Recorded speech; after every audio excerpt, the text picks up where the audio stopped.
ప్రియమైన సంఘ బిడ్డలకు, దేవుని పిల్లలకు ఈ ఉదయకాల సమయంలో ప్రభువైన యేసుక్రీస్తు నామములో అందరికీ వందనాలు తెలియజేస్తూ ఉన్నాను. గడిచిన రోజు నుంచి ఈ రోజు వరకు దేవుడు మనకు తోడుగా ఉండి ఆయన కాపుదల మనతో ఉంచి ఈ సమయంలో ఆయన స్తుతించుకోవడానికి ప్రభు ఇచ్చిన మంచి అవకాశాన్ని బట్టి దేవునికి మహిమ, ఘనత, ప్రభావాలు కలుగును గాక.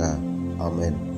అనుదిన వాక్యాహారం ద్వారా ఈరోజు దేవుడు మనకిస్తున్న వాగ్దానం, యెహోవా వెనుకను ముందును నీవు నన్ను ఆవరించి ఉన్నావు, నీ చేయి నా మీద ఉంచి ఉన్నావు అని 139వ కీర్తన 5వ వచనంలో మనం చూస్తూ ఉన్నాం. దేవునికి మహిమ కలుగును గాక. ప్రియమైన దేవుని పిల్లలారా, ఈ మాటను మనం గమనించినట్లయితే దేవుని యొక్క కాపుదల, భద్రత, దేవుడిచ్చే క్షేమము, ఆశీర్వాదం ఈ మాటలో ఉన్నట్లుగా మనం చూస్తూ ఉన్నాం. భక్తుడు ఒక చక్కని ధైర్యంతో మాట్లాడుతున్నాడు.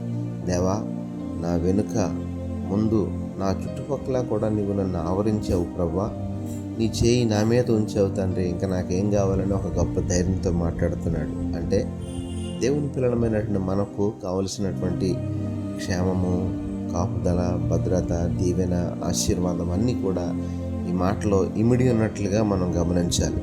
ఈనాడు దేవుని పిల్లలుగా మనం ముందు కొనసాగుతున్నప్పుడు, ఆత్మీయతలో మనం జీవిస్తూ ఉన్నప్పుడు మన మీదకి ఏ విధమైనటువంటి అపాయము, ఆపద రాకుండా, దుష్టుడు మన మీద ఏ విధమైనటువంటి ప్రయోగాలు చేయకుండా దేవుడు మన చుట్టూ ఆవరించి తన పిల్లలమైన మనకు కావలసినటువంటి క్షేమాన్ని, కాపుదలను, భద్రతను ఇస్తున్నట్లుగా ఈ మాటలో మనం చూస్తున్నాం. అంతేకాదు, నీ చేయి నా మీద ఉంచి ఉన్నావు ప్రభు అంటున్నాడు. దేవునికి మహిమ కలుగును గాక. అంటే దేవుని చేయి మన మీద ఉన్నంతకాలం మనకి ఎప్పుడు నిత్యము ఆశీర్వాదమే కనపడుతుంది కనుక ఆ రీతి ఉదయకాల సమయంలో ప్రభు ఇస్తున్న వాగ్దానాన్ని బట్టి ప్రభు నాకు ఎల్లప్పుడూ తోడుగా ఉన్నాడు, ఆయన దీవెనను, క్షేమను నాకు ఇస్తూ ఉన్నాడన్న గొప్ప ధైర్యంతో, నిరీక్షణతో, విశ్వాసంతో ప్రభువులో ముందుకు కొనసాగడానికి, ప్రభు ఇచ్చే ప్రతి ఆశీర్వాదాన్ని పొందుకోవడానికి ఈరోజు ఈ మాటను విన్న ప్రతి ఒక్కరి జీవితాల్లో ఈ వాగ్దానం నెరవేరును గాక.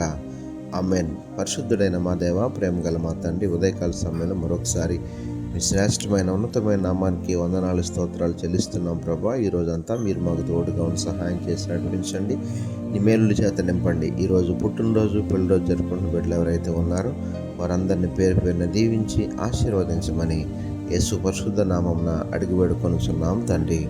ఆమేన్.